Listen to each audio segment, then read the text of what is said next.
बढ़ाएं अपना कदम सक्सेस की ओर मार्गदर्शन कोचिंग इंस्टीट्यूट के साथ। मार्गदर्शन कोचिंग इंस्टीट्यूट बिहार में एकमात्र कोचिंग संस्थान IIT JEE and medical entrance exam के लिए।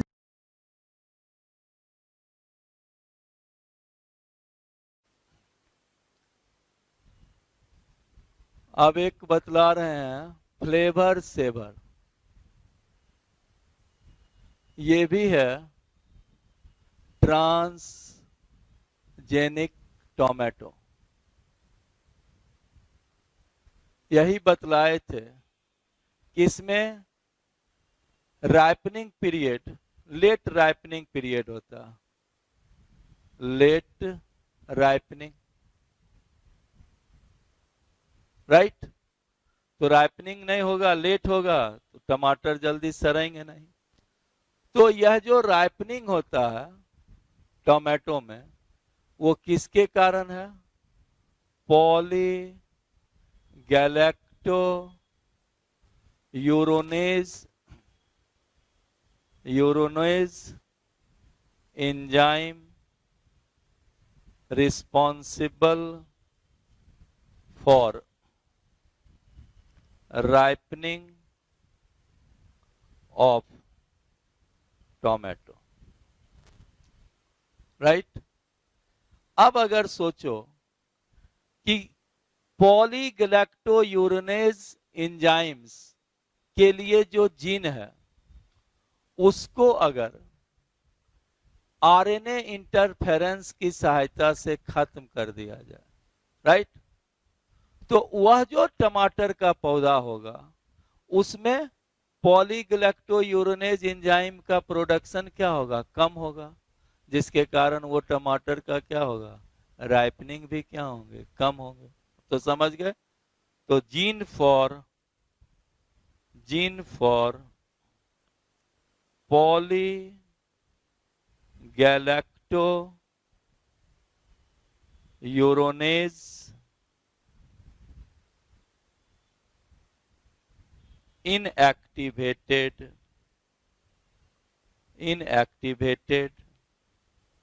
by the use of RNA interference, right?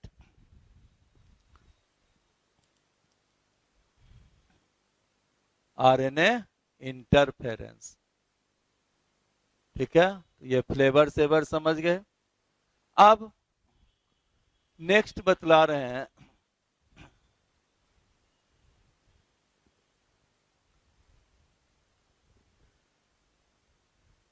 Genetic engineering used in medicine.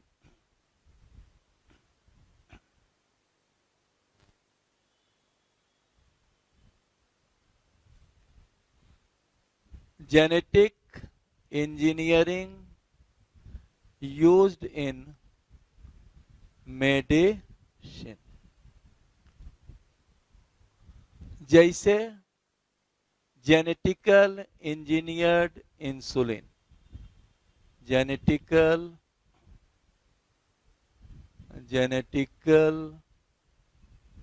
या genetically engineered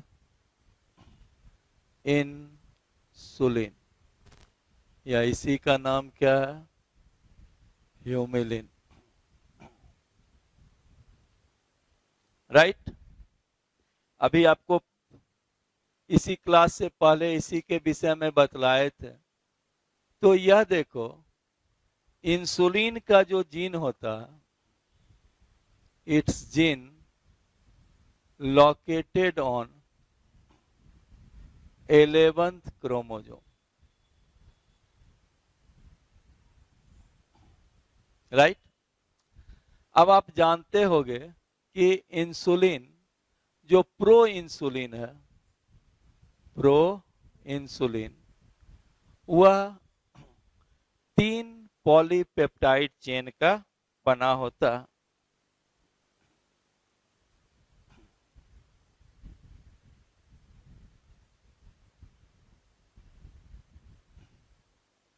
right. 3 polypeptide chain, एक क्या है, ए चेन,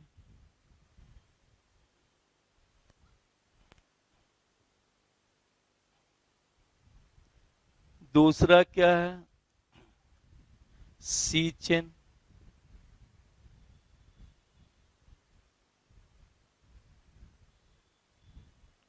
सी चेन,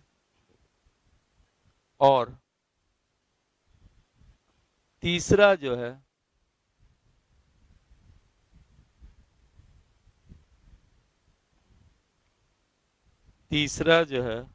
वह क्या है, बी चेन।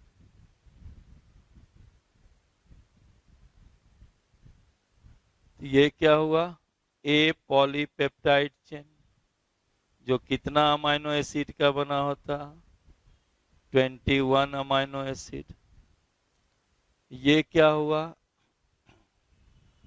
सी पॉलीपेप्टाइड चेन, सी पॉलीपेप्टाइड चेन। ये कितने अमाइनो एसिड के बने हुए हैं, 33 के। और नेक्स्ट ये क्या है, बी पॉलीपेप्टाइड चेन, ये कितना है, 30 अमाइनो एसिड का बना होता।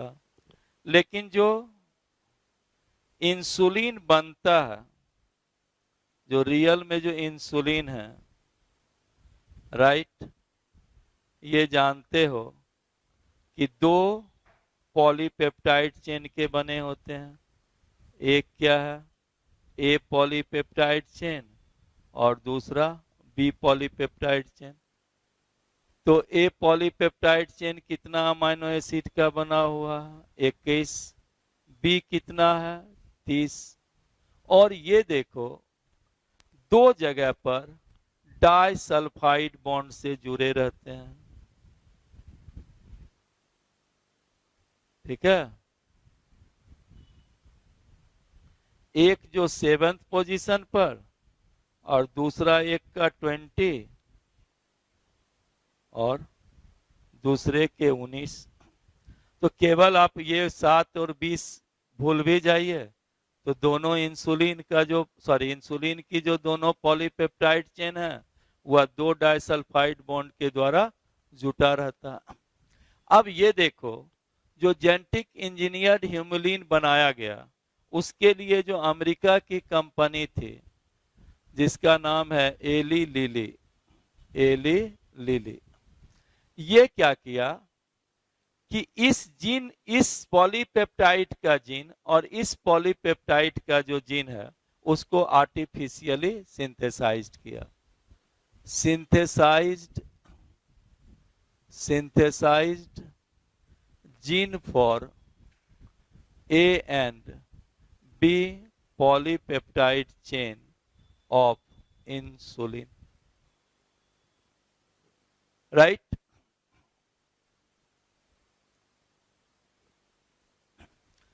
अब इसको मिटा रहे हैं।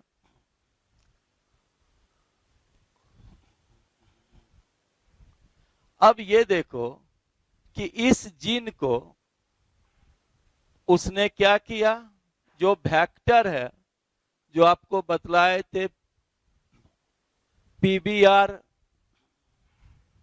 322 या PUC 18 का उसने यूज किया।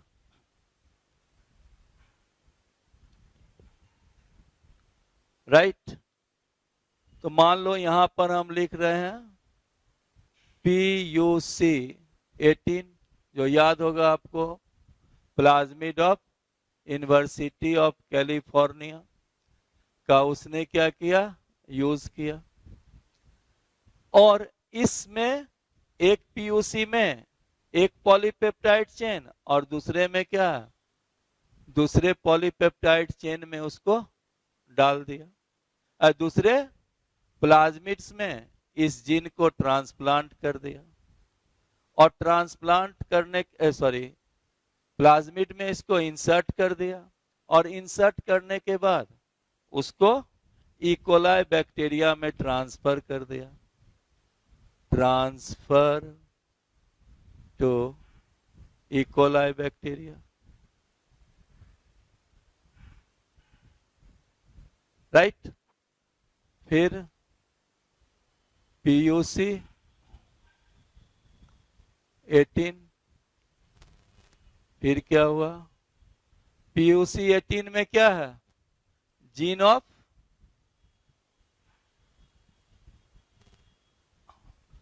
Of insulin. अगर मान लो gene of A polypeptide chain of insulin, इसमें बोलो क्या होगा? Gene of B polypeptide chain of insulin, right. इसको भी क्या किया? Transfer to E coli bacteria.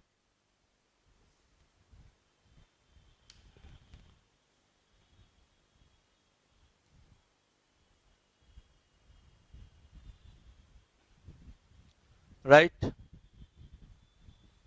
यही बना दें PUC, जिसमें क्या है? Gene for A polypeptide chain. ये भी प्लाज्मिड क्या हुआ? PUC, जिसमें क्या है? Gene for B polypeptide chain.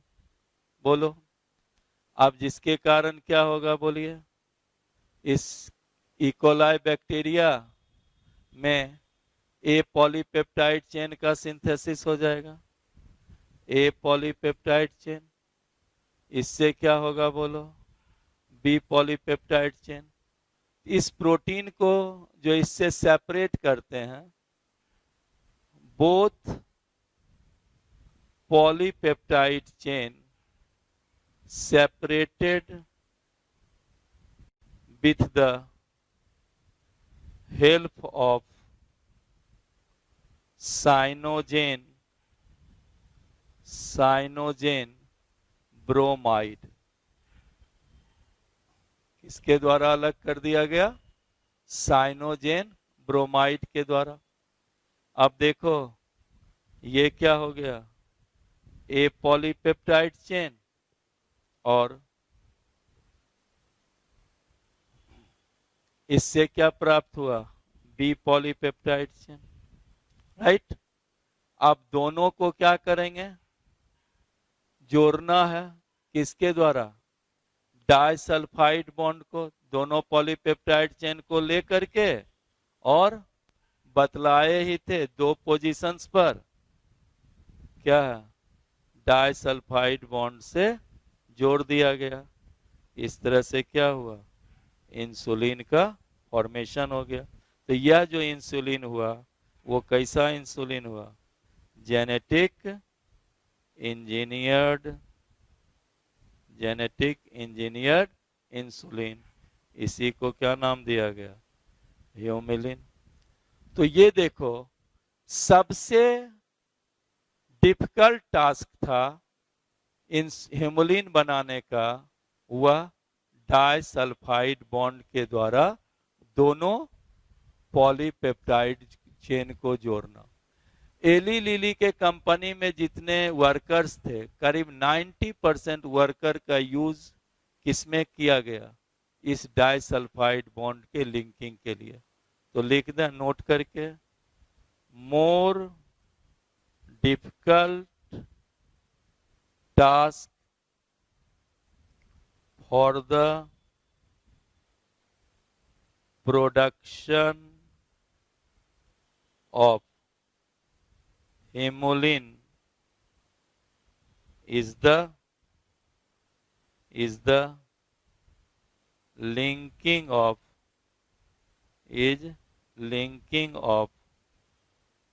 both polypeptide chain by disulfide bond by 2 disulfide bond, right. अब नेक्स्ट, ये तो हम पहले भी पढ़ाए थे, इंसुलिन का प्रोडक्शन कैसे होता, तो ये भी हम पूरा प्रोसेस से आपको समझा दिए। कि कैसे तुम insulin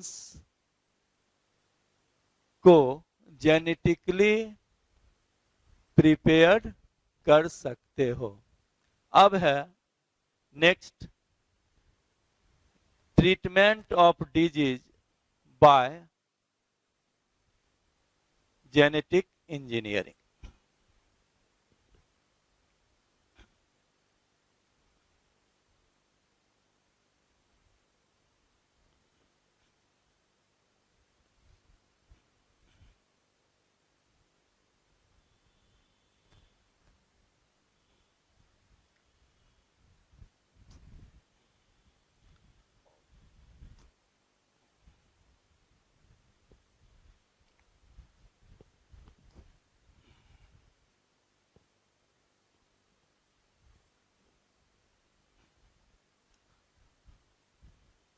treatment of disease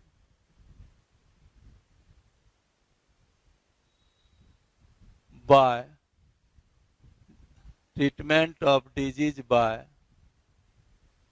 genetic engineering. अब यहां पर एक बतला दें कि एनिमल सेल्स में वेक्टर के रूप में रेट्रोवायरस का यूज करते हैं। In animal retrovirus. अब फिर है रेट्रोवायरस, ये तो डिजीज कॉज कर देगा। इसके लिए क्या टर्म है? डिज आर्म। जैसे आप देखें कि एग्रोबैक्टीरियम ट्यूमिफेसियंस का जो ट्यूमर कॉज करता था उसके जीन को हटा दिया गया। उसी तरह से ये वायरस जो डिजीज कॉज के लिए रिस्पॉन्सिबल है, जो जीन इसमें, उसको हटा दिया गया। तो ऐसे वायरस को क्या कहोगे? Disarm, right. तो एनिमल में disarm retrovirus used as vector, right. Plant में टीआई प्लाज्मिड और एनिमल में disarm retrovirus used as vector. अब देखो ट्रीटमेंट ऑफ डिजीज। एक 1990 में एक 6 वर्ष के लड़की को एक डिजीज का पता चला जिसका नाम था एस्किड। यह एस्किड डिजीज का फुल फॉर्म है severe combined immunodeficiency disease, right. Severe combined immunodeficiency disease जो होती हैं, यह क्या होती हैं? Due to deficiency of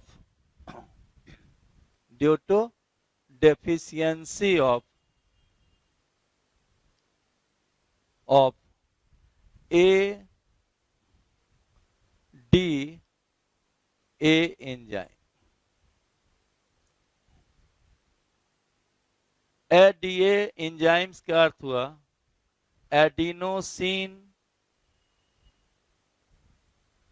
D एमिनेज enzyme,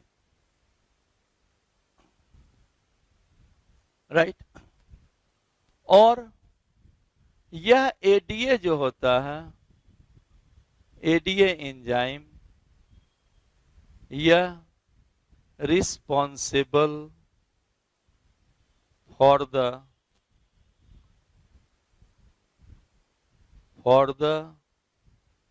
production of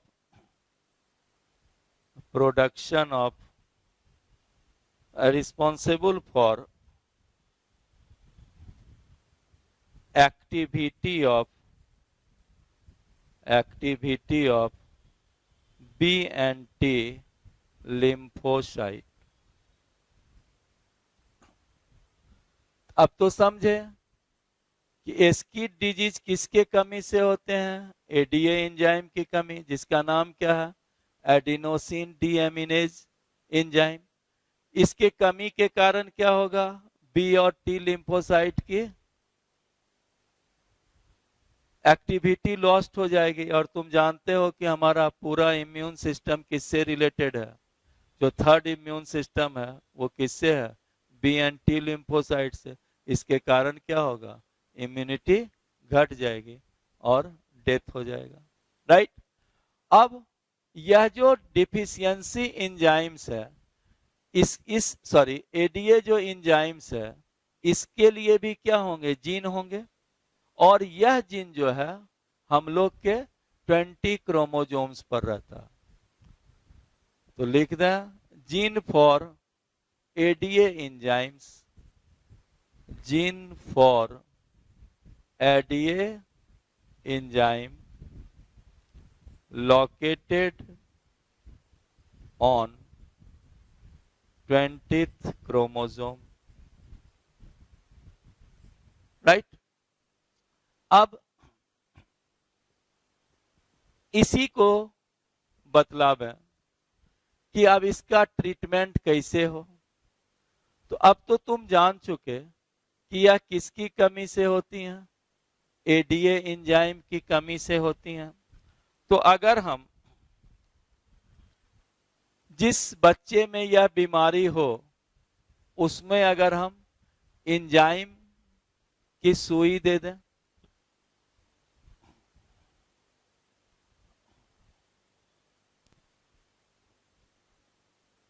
तो नेक्स्ट ट्रीटमेंट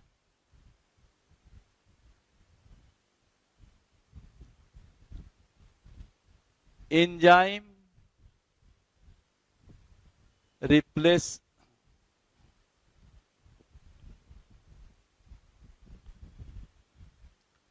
क्या बतला रहे थे? Enzyme replacement therapy. यानी इस कंडीशंस में जो बच्चा है या जो उसको डिजीज है उसमें हम एडीए की इंजेक्शन देते रहेंगे। लेकिन यह तो शॉर्ट टर्म ट्रीटमेंट है, जैसे सुई नहीं पड़ेगा वैसे वो बच्चा क्या है? बीमार हो जाएगा। कंटिन्यूअस ये सुई पड़ता रहना सुई देते रहना पड़ेगा। ये क्या हो गया? Short term treatment. अब दूसरा देखो, वो क्या है? Genetic engineer lymphocyte treatment. Genetic engineered lymphocyte treatment.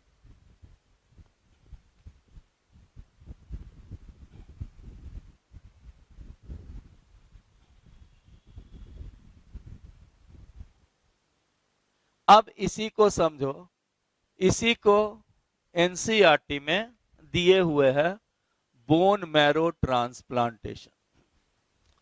अब यह जेनेटिक इंजीनियर लिम्फोसाइट ट्रीटमेंट में बतला रहे हैं कि मान लो कोई ऐसा व्यक्ति है जिसका जीन नॉर्मल है एडीए के लिए, तो उसके जीन को निकाल लिया गया। राइट। नॉर्मल व्यक्ति से जीन फॉर एडीए ले लिया गया और उस एडीए को रेट्रोवायरस में, ठीक है, इंट्रोड्यूस कर दिए। क्योंकि अभी बतलाए थे कि एनिमल में वेक्टर के रूप में किसका यूज करोगे?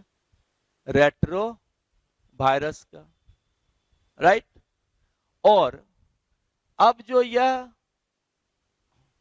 बच्चा है जिसमें यह बीमारी हुआ है उसके लिम्फोसाइट को ले लेंगे और उस लिम्फोसाइट्स में जो retrovirus containing the normal gene of the ADA उसको ट्रांसप्लांट कर देंगे, यानी इंसर्ट कर देंगे। तो अब जो वह लिम्फोसाइट होगा, उस लिम्फोसाइट में क्या है, नॉर्मल जीन फॉर एडीए है, और इस लिम्फोसाइट्स को बच्चे के ब्लड में क्या होंगे, इंजेक्ट कर देंगे। तो अब बच्चा का लिम्फोसाइट क्या है, एडीए एंजाइम प्रोड्यूस करेगा। लेकिन यह भी तुम जानते हो कि कोई भी लिम्फोसाइट जीवन भर सरवाइव नहीं करेगा, कुछ समय के बाद लिम्फोसाइट मर जाएंगे, फिर आपको नया लिम्फोसाइट, फिर जेनेटिकल इंजीनियर लिम्फोसाइट देना पड़ेगा। तो इस तरह से ये भी क्या है, शॉर्ट टर्म ट्रीटमेंट है, शॉर्ट टर्म ट्रीटमेंट, राइट। इसी को एनसीईआरटी में क्या दिए हुआ है, बोन मैरो ट्रांसप्लांटेशन। तो आप समझ गए, लिम्फोसाइट भी जो है, जेनेटिकल इंजीनियर लिम्फोसाइट ट्रीटमेंट भी ये लॉन्ग टर्म ट्रीटमेंट नहीं होंगे, क्योंकि एक समय आएगा, कुछ समय के बाद लिम्फोसाइट का डेथ हो जाएगा। तो अब ये कहा गया कि अगर, तो ये चूंकि क्या है, genetic engineer lymphocyte treatment short treatment है, और ये क्या है, बर्थ के बाद हो रहा है। लेकिन अगर मान लो, अगर पता चल गया हो फीटस के समय कि बच्चे को यह बीमारी होगा, उस कंडीशन में ही जब फीटस है, उसी समय उसके बोन मैरो को लेकर के, राइट, बोन मैरो को लेकर के उसमें नॉर्मल एडीए जीन को अगर ट्रांसप्लांट कर दिया जाए, और फिर उस फीटस में उस जेनेटिकल इंजीनियर्ड बोन मैरो को इंट्रोड्यूस किया जाए, तब जो वह बच्चा जन्म लेगा, तो वो क्या होगा, डिजीज के प्रति रेसिस्टेंट हो जाएगा। लेकिन अभी तक तो ऐसा कोई टेक्निक नहीं है कि अब बच्चा फीटस स्टेज में है, उसको जैसे बाहर किया जाएगा तो बच्चे का तो डेथ हो जाएगा, राइट। तो ऐसा ये माना गया है कि लॉन्ग टर्म ट्रीटमेंट कब हो सकता है, जबकि फीटस कंडीशन में ही genetical modified bone marrow cells को बोन मैरो में इंसर्ट कर दें, तो वह लॉन्ग टर्म ट्रीटमेंट होगा, right.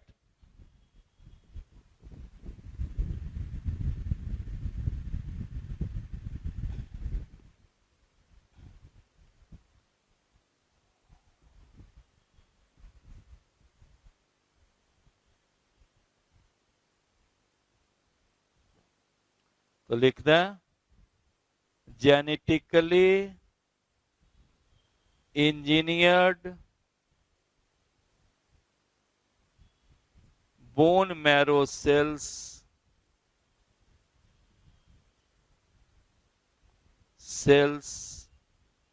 if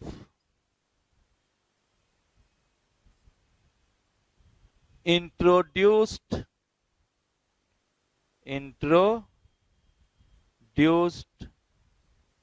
into the bone marrow of fetus, genetically engineered bone marrow cells if introduced into the bone of marrow of fetus, तो यही केवल क्या होगा, लॉन्ग टर्म ट्रीटमेंट होंगे, लॉन्ग टर्म ट्रीटमेंट। लेकिन ये अभी तक ऐसा संभव तो हो नहीं सका है। यही दो मेथड अभी एस्कीड के ट्रीटमेंट के लिए किए जाते हैं, राइट। इस तरह से जेनेटिक इंजीनियरिंग में जितना भी क्लासिकल टॉपिक था वो हम एक एक करके आपको डिटेल समझाए, हर का प्रोसेस के साथ समझा दिए। अब कुछ ऐसे टाइप का क्वेश्चंस है, राइट, तो वो बतलाना है। वो तो हम एनसीईआरटी से ही करके अभी ही आपको समझा देंगे, लेकिन ऐसे कुछ और टर्म बचा हुआ है जो हम आपको बतला रहे हैं, जो जेनेटिक इंजीनियरिंग से रिलेटेड है और उससे क्वेश्चंस भी आते हैं।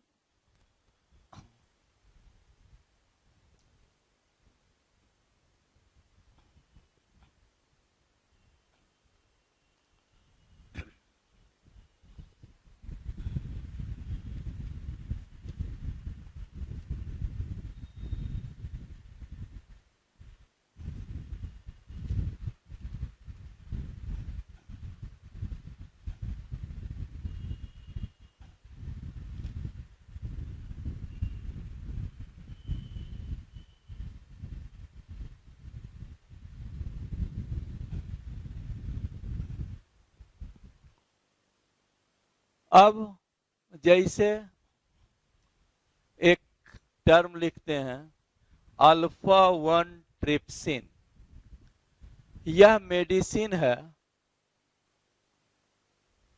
एम्फाइसेमा के लिए, मेडिसिन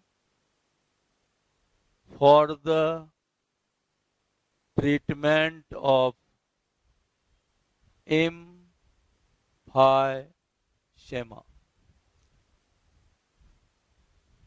ये तुमको बतलाए थे कि एम्फाइसेमा जो चेन स्मोकर होता है उसमें यह डिजीज हो जाता है। इसके ट्रीटमेंट के लिए जो दवा बनी वो क्या है, अल्फा 1 ट्रिप्सिन, याद कीजिएगा। लेकिन यह भी जेनेटिकली मॉडिफाइड, जेनेटिक इंजीनियरिंग के द्वारा यह मेडिसिन डेवलप किया गया। और किसमें, प्रोड्यूस्ड फ्रॉम द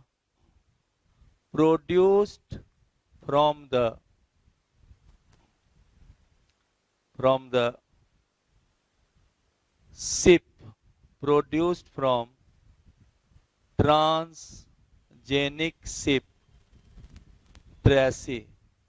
एक ट्रांसजेनिक SIP ट्रेसी है जिसके द्वारा ये अल्फा 1 ट्रिप्सिन मेडिसिन रिलीज कराया जाता है, जिसका यूज एम्फाइसेमा में करते हैं।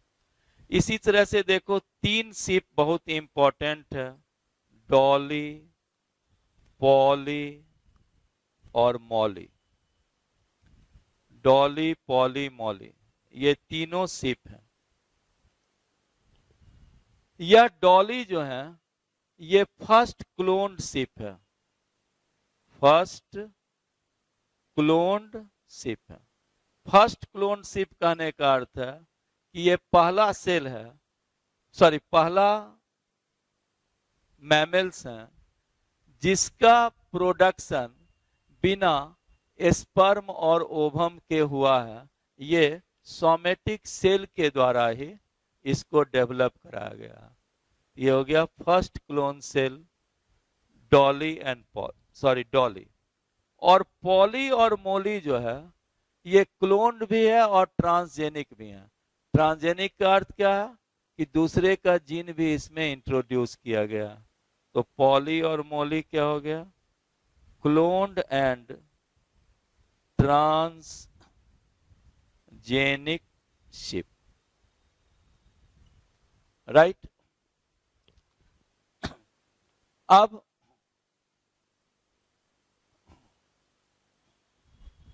नेक्स्ट देखो,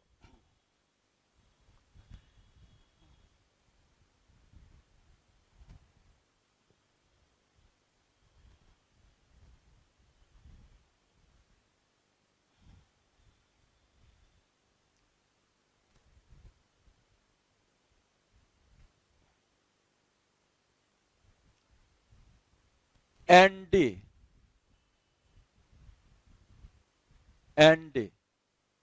एनडी क्या हुआ, इनवर्टेड डीएनए, इनवर्टेड डीएनए।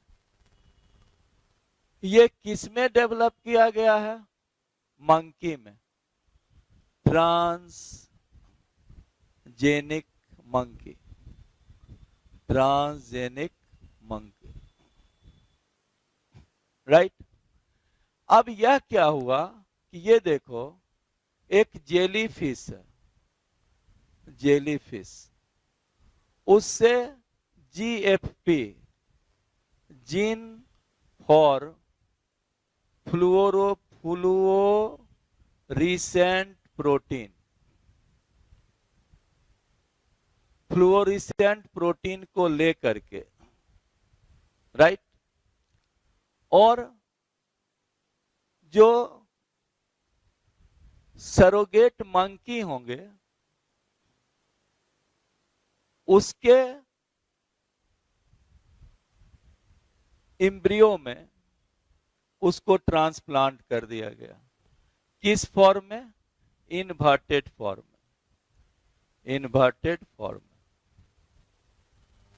इसीलिए देखो, जो ये मंकी डेवलप हुआ उसका नाम क्या पड़ गया? एनडी, इन्वर्टेड डीएनए, जिसमें जीन फॉर फ्लोरोसेंट प्रोटीन क्या है? इन्वर्टेड फॉर्म में ट्रांसप्लांट किया गया, राइट।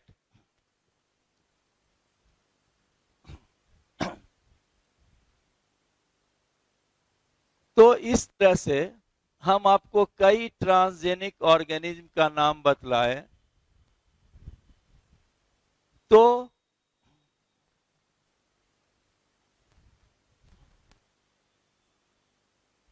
और ये समझ ही गए होंगे, जो जेनेटिक मॉडिफाइड ऑर्गेनिज्म है या जो ट्रांसजेनिक ऑर्गेनिज्म है,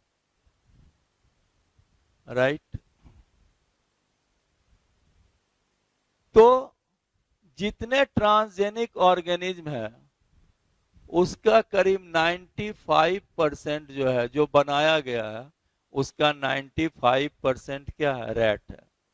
तो रैट भी हो सकते हैं, रैबिट है, अभी देखे मंकी है, सीप है, पिग है, काव है, लेकिन सबसे ज्यादा क्या है? साल्मोन फिश है, साल्मोन फिश है, राइट। तो ये सब क्या हो गए? ट्रांसजेनिक ऑर्गेनिज्म,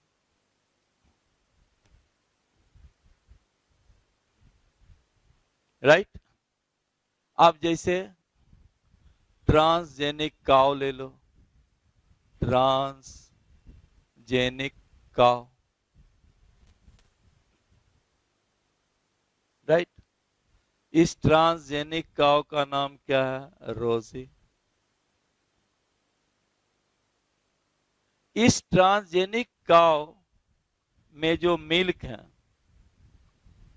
से जो मिल्क रिलीज होते हैं, उसमें वह प्रोटीन प्रोड्यूस होता है जो ह्यूमंस के मदर में मिलते हैं। Alpha lactalbumin, alpha lactalbumin protein जो ह्यूमन मदर के मिल्क में प्रोड्यूस होता है। जेनेटिक इंजीनियरिंग द्वारा ऐसा काव डेवलप किया गया, उसके भी में भी क्या है? लैक्ट, अल्फा लैक्ट अल्बुमिन प्रोटीन इसके भी मिल्क में पाया जाता है। करीब कितना? 2.4 ग्राम पर लीटर मिल्क, राइट। तो ये हम आपको बतला दिए काव का, और काव में कौन सा प्रोटीन है। तो ये सब जितना पढ़ाना था हम आपको बतला दिए। अब कुछ ऐसे टाइप का क्वेश्चंस है जो वो आपको याद करना पड़ेगा। हम केवल उसका नाम या उसका हम एनसीईआरटी से ही आपको बतला देंगे या अभी बतला रहे हैं। जैसे अब इस ट्रांसजेनिक ऑर्गेनिज्म का क्या यूज है?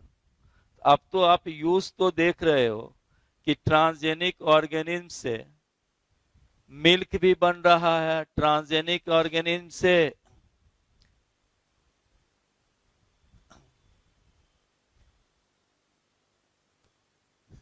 मेडिसिन भी प्रोड्यूस हो रहा है। तुम खुद जानते होगे किसी दवा का, अभी कोरोना का वैक्सीन होगा, उसका भी टेस्ट सबसे पहले किस पर किया होगा? रैट पर किया गया होगा, राइट? तो ये सब यूज होता है ट्रांसजेनिक ऑर्गेनिज्म का, राइट? तो हम जरा किताब मंगवाते हैं एनसीईआरटी का, और उसी से आपको हम देख करके अब क्या बचा हुआ आपको हम समझा रहे हैं।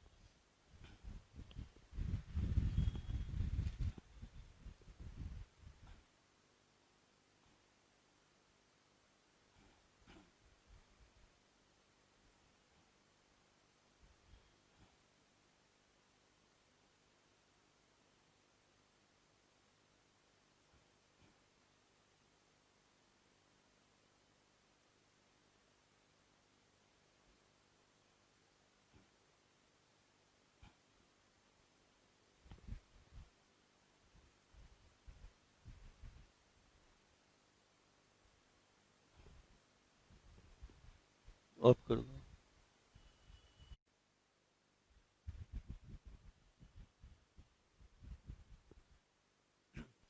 तब है यूज ऑफ ट्रांसजेनिक प्लांट लिख दिया, यूज ऑफ ट्रांसजेनिक ऑर्गेनिज्म। जैसे इसका यूज क्या है, ये एनसीईआरटी का ही है, नॉर्मल फिजियोलॉजी एंड डेवलपमेंट। अब ट्रांसजेनिक ऑर्गेनिज्म में कोई पार्टिकुलर जीन्स का क्या एक्सप्रेशन है या वह कैसे मेटाबॉलिक एक्टिविटी को कंट्रोल करता, इसकी जानकारी हम क्या करते हैं? ट्रांसजेनिक ऑर्गेनिज्म के द्वारा प्राप्त करते हैं। जिस जीन का बॉडी के मेटाबॉलिक एक्टिविटी के कंट्रोल को समझना होता, वैसे जीन का ट्रांसप्लांटेशन क्या करेंगे? उस ऑर्गेनिज्म, उस एनिमल में कर देंगे, जिसके कारण उस जीन की प्रभाव की जानकारी हमको मिल जाती है। दूसरा है स्टडी ऑफ डिजीज। अब तो ट्रांसजेनिक मॉडल, डिजीज मॉडल बना दिया गया। मान लो ह्यूमंस में अल्जाइमर्स डिजीज है, सिस्टिक फिब्रोसिस डिजीज है, राइट? तो ट्रांसजेनिक ऑर्गेनिज्म में वैसे जीन को डेवलप नहीं होने दिया गया, जिसके कारण क्या हुआ? उसमें यह डिजीज हो गया। अब उस डिजीज का पूरी तरह से जानकारी प्राप्त हो रही है कि इस डिजीज में कौन से का क्या सिम्टम्स है या किसके कारण यह डिजीज का पोटेंशियल ज्यादा है, यानी डिजीज की सारी सिम्टम्स, इसकी जानकारी हमको क्या है? ट्रांसजेनिक ऑर्गेनिज्म में ही मिल रही है। नेक्स्ट है बायोलॉजिकल प्रोडक्ट। अब अभी आपको पढ़ाए कि रोजी से लैक्ट एल्बुमिन प्रोड्यूस किया गया, ट्रेसी शिप से एंटीट्रिप्सिन प्राप्त किया गया। इसी तरह से सिस्टिक फिब्रोसिस डिजीज या अल्जाइमर्स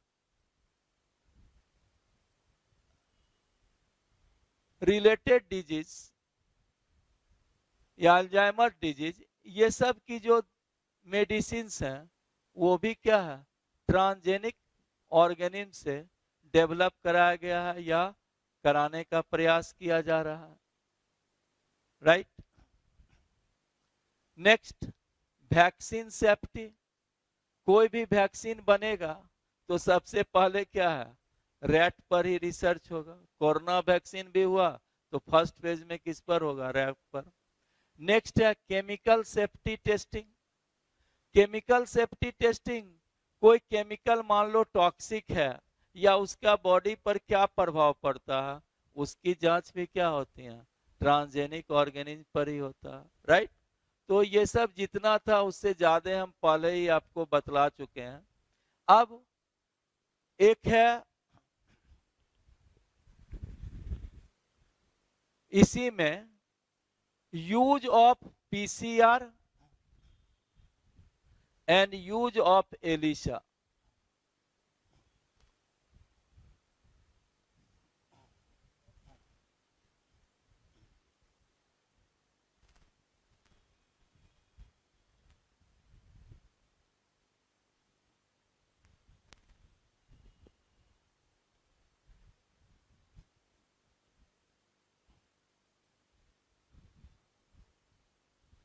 एलिसा और यूज ऑफ पीसीआर। तो पहले लिख दें यूज ऑफ एलिसा। तुम लोग भी जानते होगे एलिसा टेस्ट, इसका पूरा नाम क्या है? एंजाइम लिंक्ड इम्यूनो सॉर्वेंट एसे टेस्ट। एंजाइम लिंक्ड इम्यूनो सॉर्वेंट एसे। ये टेस्ट किससे रिलेटेड है? अब जो कोई पैथोजन बॉडी में इंट्रोड्यूस हुआ तो उसका एंटीजन तो होगा ब्लड सेरम में, और एंटीजन के कारण क्या होगा? एंटीबॉडी बनेगा, राइट? तो this test is associated with the detection of antigen and antibody, right? और ऑब्जेक्टिव्स के लिए इस एलिसा टेस्ट में दो एंजाइम्स की जरूरत पड़ती हैं। एक को कहते हैं पर ऑक्सीडेज और दूसरा अल्केलाइन फॉस्फेटेज। ये एनसीईआरटी में नहीं दिया हुआ, लेकिन इससे क्वेश्चंस आता है तो हम लिखा दें। Two enzymes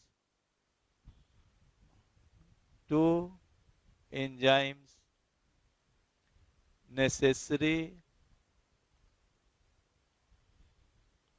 for the test। पहला है अल्केलाइन फॉस्फेटेज और दूसरा है पर ऑक्सीडेज, राइट? इस तरह से एंजाइम एलिसा टेस्ट के द्वारा अभी जितना डिजीज है, एलिसा है, एड्स है, कोरोना, ये सब की भी जांच हो सकती है। ये सब हम आपको पहले पढ़ाए हैं। अब नेक्स्ट है use of PCR. Use of PCR polymerase chain reaction. ये जस्ट जब हम पीसीआर पढ़ाए, उसी पीसीआर पढ़ाने के समय हम पूरा पीसीआर का इंपॉर्टेंस आपको बतला दिए, राइट? अब जेनेटिक इंजीनियरिंग कंप्लीट हो गया। अब लास्ट है, शायद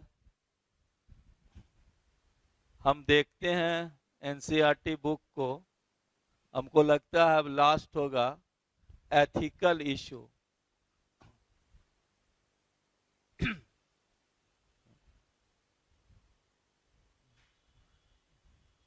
एथिकल इशू शायद होंगे।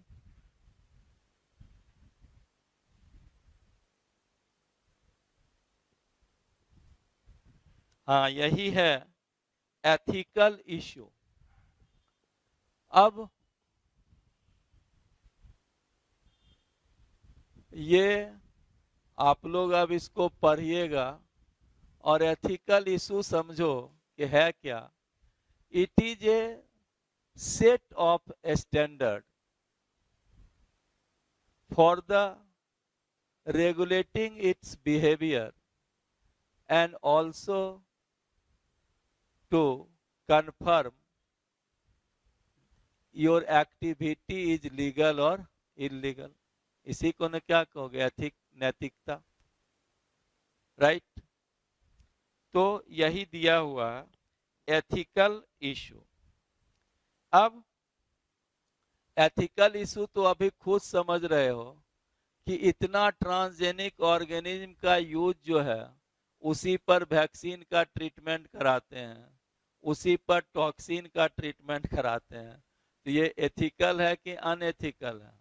अनएथिकल है। इसीलिए एक टर्म दिया गया, एक कमिटी बना जिसका नाम है जीएक। ये आप लोग को याद रहना चाहिए, जिसका पूरा फॉर्म है genetic engineered approval committee. Genetic engineered approval committee. Genetic engineered approval committee.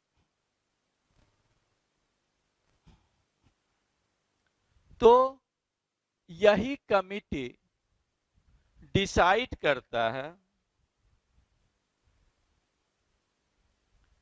जो जीएम का जो रिसर्च है वो उसकी वैलिडिटी को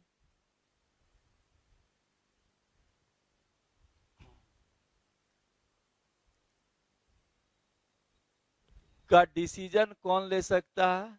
जीएक। या उस जीएम का, जीएमओ जो है जेनेटिक मॉडिफाइड ऑर्गेनिज्म का जो है यूज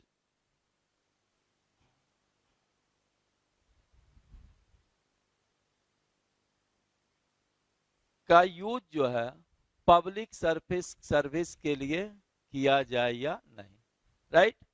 तो validity of the genetic modified research and approval this GMO in public services, इसके लिए भी कौन करता है?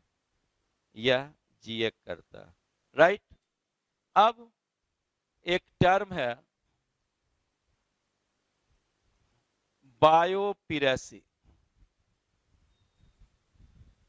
बायोपिरेसी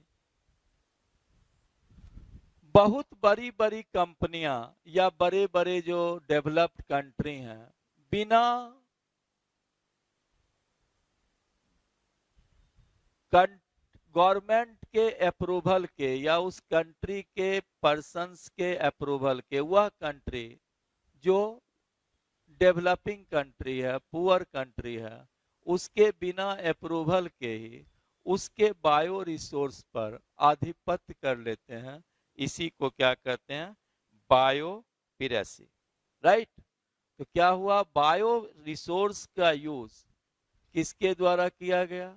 मल्टीनेशनल कंपनी के द्वारा या डेवलप्ड कंट्री के द्वारा, without authorization of the concern country और its public and without compensation.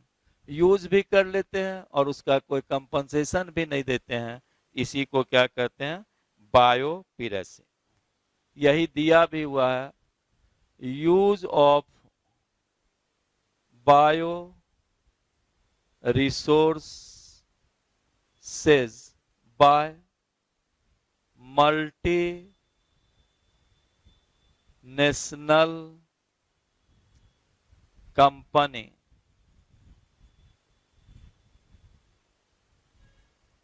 without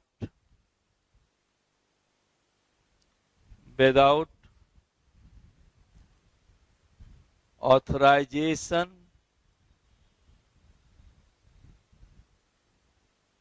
of the concerned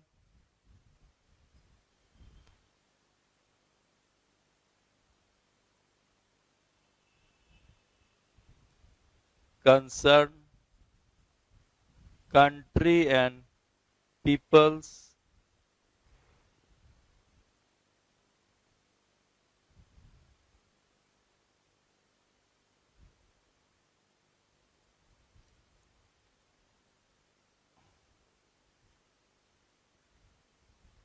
and also does not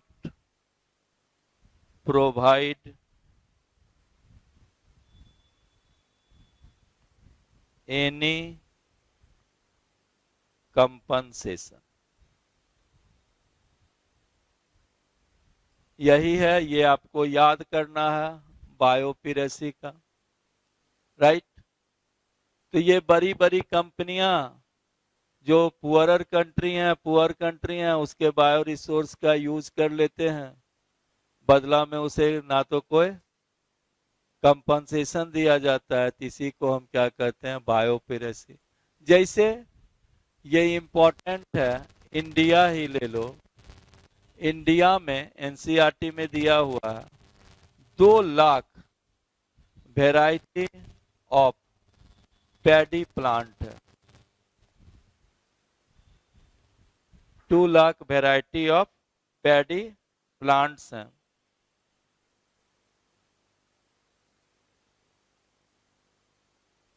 और जिसमें से 27 documented varieties of basmati rice, right. American company क्या किया था कि इस बासमती राइस का पेटेंट करा लिया था, जबकि ये बासमती के 27 डॉक्यूमेंटेड वेराइटीज जो हैं वो इंडिया से, और भारत में तो देखते हो 2 लाख वेराइटी पैडी प्लांट का। तो बाद में इस पर फिर डिस्प्यूट हुआ और फिर इसका एकाधिकार इंडिया को मिला। इसी तरह से जो हल्दी है या नीम है, उस पर भी कभी कभी मल्टीनेशनल कंपनी के द्वारा इसको यूज करने का दुस्साहस किया गया, लेकिन इंडियन गवर्नमेंट के एक्टिविटी के कारण या यहाँ के कंसर्निंग साइंटिस्ट के कारण जो है ये नहीं हो सका। तो इस तरह से जेनेटिक इंजीनियरिंग में हम जहाँ तक हो सका आपको सारा चीज बतलाए। अब यही 1-2 पॉइंट था, बासमती हो, हल्दी हो या बायोपिरेसी, कुछ टर्म है, एथिकल इशू, ये सब आप कुछ देख लीजिएगा, वो भी हम आपको समझा ही दिए। इस तरह से आज जूलॉजी मेरी तरफ से खत्म हो गई। अब आपकी तरफ से तो क्या है ये नहीं जानते हैं, या हम क्लास में भी नहीं हैं, लेकिन फिर भी आपके एब्सेंट में जितना हमसे संभव हो सका वो हम आपको कराए। और ऐसा नहीं कि आप नहीं थे, तो जो भी ऑब्जेक्टिव जो भी था वो सब हम इसमें कराए। और हम आपको बखूबी कह सकते हैं कि अभी तक जितना पढ़ाए, और हम जो आपको इससे पिछले क्लास में पढ़ाए थे, अभी हम आपको 2 दिन लगातार पढ़ाए हैं, जो कल और आज, इसमें ये टॉपिक खत्म हुआ है। इससे पहले जो पढ़ाए थे, जो लास्ट किए हैं, वो आपके मेडिकल एग्जाम से पहले पढ़ाए हैं। और उसमें भी आप देखे होंगे कि लगभग हर क्वेश्चंस, कोई ऐसा क्वेश्चन नहीं होगा जो हम आपको टेकअप नहीं किए हैं और उसको नहीं पढ़ाए, राइट। तो हम फिर आपको कहेंगे कि पढ़ाना अलग बात है, और उस पर मैच्योरिटी होना, वो आपको मैच्योर्ड होना है। और वो मैच्योर्ड कब होइएगा, जब आप ऑब्जेक्टिव क्वेश्चंस पूरा बनाइएगा। तो हम आपको फिर एक बार इस पर जोर देते हैं कि आप जो टॉपिक हम जो पढ़ावे वो तुम पढ़ लो, और रिलेटेड ऑब्जेक्टिव कोई बुक होगी ही आपको, उससे बना लो। जब तक ऑब्जेक्टिव नहीं बना लोगे तब तक आप में मैच्योरिटी यानी कॉन्फिडेंस डेवलप नहीं होगा। आप हमको देखते होंगे कि लगातार पढ़ा रहे हैं, एक ही टर्म, उतना टर्म सबको लिख रहे हैं।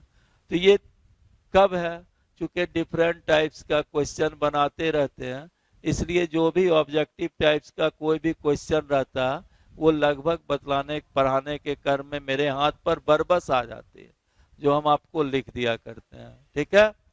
तो आज मेरा ये लास्ट क्लास हो गया, 12th biology, I mean to say zoology का। अब आप लोग हो नहीं, मेरे तरफ से आप लोग को विश है कि you do more in your life, ठीक है, और जूलॉजी या हर सब्जेक्ट में अच्छा करो। और इसके लिए फिर अगेन हम कंक्लूड करते हैं इस बात को कहते हुए कि असाइनमेंट मस्ट, आप अगले जो भी टॉपिक पढ़ोगे उसका असाइनमेंट जरूर बनाना, right. Okay, best of luck. अब नेक्स्ट कभी मिलिएगा तो क्वेश्चन जो है आप हमसे कीजिएगा, या मेरा नंबर अगर आपके पास हो, शायद 11th के में आप लोग कुछ मेरा नंबर लिए होंगे, तो उस नंबर से आप क्वेश्चन भी हमसे कर सकते हो, या यहाँ सर हैं उनसे भी मेरा नंबर ले सकते हो।